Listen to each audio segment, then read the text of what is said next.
நெல்லுக்கான குறைந்தபட்ச கொள்முதல் விலையை குவிண்டால் 2369 ரூபாயாக உயர்த்தி மத்திய அமைச்சரவை கூட்டத்தில் ஒப்புதல் அளிக்கப்பட்டது. பொருளாதார விவகாரங்களுக்கான மத்திய அமைச்சரவை கூட்டம் பிரதமர் நரேந்திர மோடி தலைமையில் நடைபெற்றது. இதில் காரி பருவத்திற்கு உகந்த 14 உணவு தானியங்களின் குறைந்தபட்ச ஆதரவு விலையை மாற்றியமைக்க ஒப்புதல் அளிக்கப்பட்டது. அதன்படி நெல்லுக்கான குறைந்தபட்ச ஆதரவு விலை குவிண்டாலுக்கு 69 ரூபாய் உயர்த்தி 2369 ரூபாயாக அதிகரிக்க ஒப்புதல் அளிக்கப்பட்டது. இது மட்டுமின்றி விவசாய கடன்களுக்காக 15,642 கோடி ரூபாய் நிதி ஒதுக்கவும் மத்திய அமைச்சரவை ஒப்புதல் அளித்துள்ளது. தங்க நகை கடனுக்கு விதிக்கப்பட்டுள்ள கடும் கட்டுப்பாடுகளை தளர்த்துவது பற்றி பரிசீலனை செய்யுமாறு மத்திய நிதியமைச்சர் நிர்மலா சீதாராமனுக்கு முதலமைச்சர் மு.க.ஸ்டாலின் வலியுறுத்தியுள்ளார். இது தொடர்பாக மத்திய நிதியமைச்சருக்கு அவர் எழுதியுள்ள கடிதத்தில் விவசாயிகளின் 2 லட்சம் ரூபாய் வரையிலான பயிர்க்கடன்களுக்கு நகைகளை ஈடாக ஏற்றுக்கொள்வதை தடுக்கும் வகையில் ஆர்பிஐயின் நடவடிக்கை உள்ளதாக குறிப்பிட்டுள்ளார். கிராம பகுதிகளில் கடன் விநியோக முறைக்கு கடுமையான இடையூறுகள் ஏற்பட வாய்ப்பு உள்ளதாகவும் விவசாயிகள் நகை மூலம் எளிதாக கடன் பெறும் வழிகள் குறைக்கப்பட்டு அதிக வட்டி வசூலிப்பவர்களை அவர்கள் நாட வேண்டிய நிலை ஏற்படும் என்றும் முதலமைச்சர் குறிப்பிட்டுள்ளார்.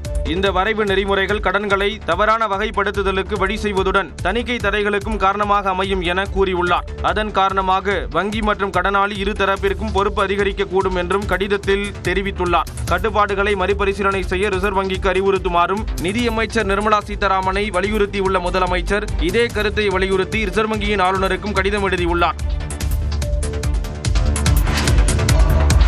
ஜூன் 7ஆம் தேதி பக்ரீத் பண்டிகை கொண்டாடப்படும் என தமிழ்நாடு அரசின் தலைமை பொறுப்பு ஹாஜி முகமது அக்பர் அறிவித்துள்ளார். பக்ரீத் பண்டிகை உலகம் முழுவதும் இஸ்லாமிய மக்களால் கொண்டாடப்படும் முக்கிய பண்டிகையாகும். ஹஜ் பெருநாள் என அழைக்கப்படும் இந்த பண்டிகை இறைவனின் தூதரான இப்ராஹிம் நபிகளாரின் தியாகத்தை நினைவு கூறும் வகையில் கொண்டாடப்படுகிறது. இந்த நிலையில் பக்ரீத் பண்டிகை அடுத்த மாதம் 7ஆம் தேதி கொண்டாடப்படும் என தமிழ்நாடு அரசின் தலைமை பொறுப்பு ஹாஜி முகமது அக்பர் அறிவித்துள்ளார். இது தொடர்பாக அவர் வெளியிட்டுள்ள அறிக்கையில் சென்னை மற்றும் தமிழ்நாட்டின் பிற பகுதிகளில் புதன்கிழமை துல்ஹஜ் பிறை தென்பட்டதாகவும் இதனால் அடுத்த மாதம் 7ஆம் தேதி பக்ரீத் கொண்டாடப்படும் என்றும் தெரிவித்துள்ளார். சேலம் பெரியார் பல்கலைக்கழக பொறுப்பு துணைவேந்தரை நீக்கிய ஆட்சிமன்ற குழுவின் முடிவுக்கு தமிழ்நாடு அரசு ஒப்புதல் வழங்கியுள்ளது. பெரியார் பல்கலைக்கழகத்தின் துணைவேந்தராக இருந்த ஜெகநாதன் அரசு அனுமதி பெறாமல் அறக்கட்டளை தொடங்கிய புகாரின் பேரில் கைது செய்யப்பட்டு பிணையில் விடுவிக்கப்பட்டார். ஜெகநாதன் மீதான வழக்கு நிலுவையில் இருக்கும் நிலையில் கடந்த 19ஆம் தேதி பணி நிறைவு பெற்ற ஜெகநாதன் தனது பொறுப்புகளை ஆதரவாளராக கூறப்படும் தமிழ்துறை தலைவர் பெரியசாமியிடம் ஒப்படைத்தார். உரிய விதிகளையும் அரசின் வழிகாட்டுதல்களையும் பின்பற்றாமல் பேராசிரியர் பெரியசாமியை துணைவேந்தராக நியமித்ததாக கூறி பெரியார் பல்கலைக்கழக தொழிலாளர் சங்கத்தினர் கடந்த ஒரு வாரமாக போராட்டத்தில் ஈடுபட்டு வந்தனர். இந்நிலையில் பெரியார் பல்கலைக்கழக ஆட்சிமன்ற குழு பொறுப்பு துணைவேந்தர் பெரியசாமியை பதவியிலிருந்து நீக்கி தீர்மானம் நிறைவேற்றியது.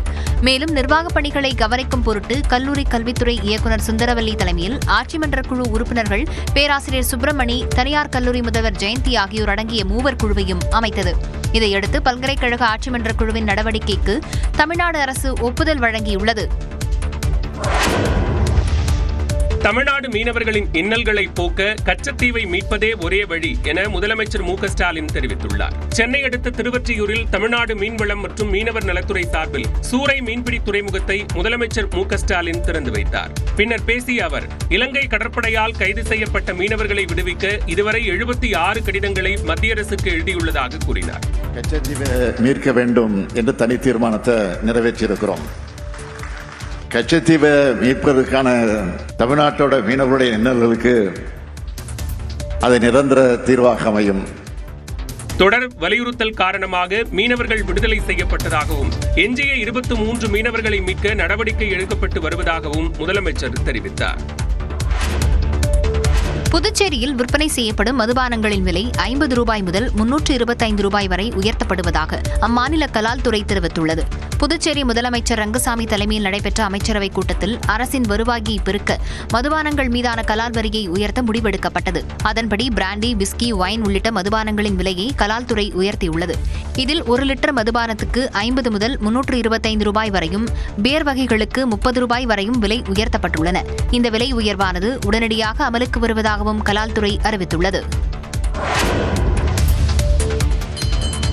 கேரளாவில் கடலில் மூழ்கி விபத்திற்குள்ளான கப்பலில் இருந்த கண்டெய்னரின் சில பொருட்கள் கன்னியாகுமரியின் மீனவ கிராமங்களில் கரை ஒதுங்கியுள்ளன. கேரள மாநிலம் கொச்சி அருகே லைபீரிய நாட்டைச் சேர்ந்த சரக்கு கப்பல் கடந்த 24ஆம் தேதி அரபிக்கடலில் மூழ்கி விபத்திற்குள்ளானது. இந்திய கப்பல் படை மற்றும் கடலோர காவல் படை இணைந்து கப்பல் கேப்டன் உட்பட 30 பேரை பாதுகாப்பாக மீட்டனர். விபத்திற்குள்ளான கப்பலில் இருந்து 643 கண்டெய்னர்கள் கேரளாவின் பல பகுதிகளில் கரை ஒதுங்கி வருகின்றன. சில கண்டெய்னர்களில் ரசாயன பொருட்கள் இருந்ததாக தகவல் வெளியாகியுள்ளது. இந்த நிலையில் கன்னியாகுமரி மாவட்டம் இணையம் சின்னதுரை மீனவ கிராமங்களில் கண்டெய்னரில் இருந்த சில பொருட்கள் கரை ஒதுங்கியுள்ளன. இதனால் அப்பகுதியைச் சேர்ந்த மீனவ மக்கள் அச்சமடைந்துள்ளனர். தகவல் அறிந்து சம்பவ இடத்திற்கு சென்ற மாவட்ட ஆட்சியர் அழகுமீனா அதிகாரிகளுடன் ஆய்வு செய்தார். இதைத் தொடர்ந்து கடலோர பகுதிகளை தீவிர கண்காணிப்பு வளையத்தில் வைக்க உத்தரவிட்டுள்ளார்.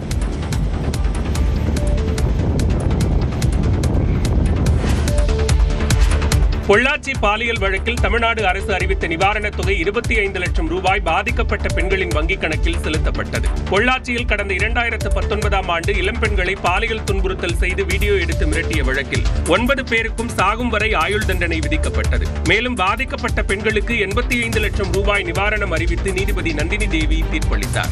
இது தவிர பாதிக்கப்பட்ட பெண்கள் ஒவ்வொருவருக்கும் தலா 25 லட்சம் ரூபாய் நிவாரணத் தொகை வழங்கப்படும் என்று தமிழ்நாடு முதலமைச்சர் அறிவித்தார். இந்நிலையில் அரசு அறிவித்த நிவாரணத் தொகை பாதிக்கப்பட்ட பெண்களின் வங்கிக் கணக்குகளில் செலுத்தப்பட்டதாக அதிகாரிகள் தெரிவித்துள்ளனர். நீதிமன்ற தீர்ப்பு கிடைத்த 15 நாட்களில் தமிழ்நாடு அரசு நிவாரணத் தொகையை கொடுத்துள்ளது. நீதிமன்றம் அறிவித்த நிவாரணத் தொகை விரைவில் வழங்கப்படும் என்று அதிகாரிகள் தெரிவித்தனர்.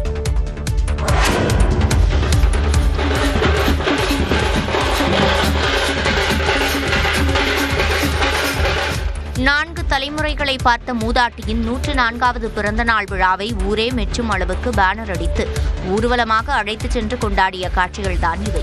வேலூர் மாவட்டம் காட்பாடி மிஷன் காம்பவுண்ட் வள்ளிமலை சாலையைச் சேர்ந்தவர் ஆதியம்மாள். இவருக்கு மகன், மகள்கள் வழி பேரன், பேத்தி என 40 பேர் உள்ளனர். 4 தலைமுறைகளை பார்த்த ஆதியம்மாள் தனது 104வது வயதில் அடியெடுத்து வைத்தார். இதனையொட்டி ஆதியம்மாளின் இரத்த வழி உறவுகள் ஒன்று கூடி பொதுமக்களுக்கு இலவச மருத்துவ முகாம் நடத்தினர். பின்னர் மாலையில் அலங்கரிக்கப்பட்ட வண்டியில் ஆதியம்மாளை அமர வைத்து காட்பாடி நகரில் முக்கிய வீதிகள் வழியாக ஊர்வலமாக அழைத்துச் சென்று அமர்க்களப்படுத்தினர்.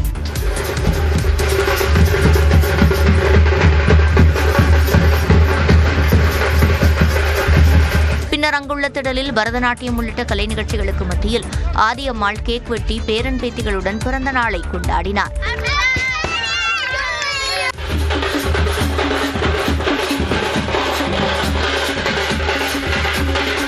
அப்பகுதியைச் சேர்ந்த 1000 பேருக்கு பிரியாணி விருந்து பரிமாறப்பட்டது.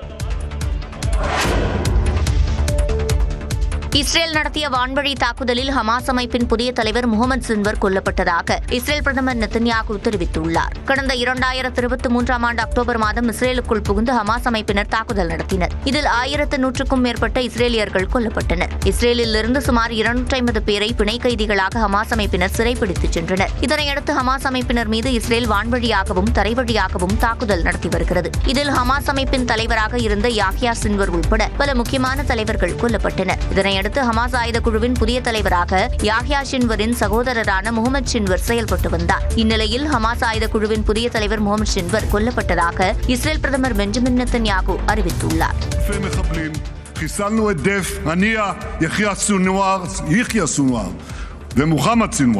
தெற்கு காசாவில் உள்ள மருத்துவமனை அருகே நடத்தப்பட்ட வான்வழி தாக்குதலில் சுரங்க அறையில் பதுங்கியிருந்த முகமது சின்வர் கொல்லப்பட்டதாக நெத்தன்யாகு தெரிவித்துள்ளார்.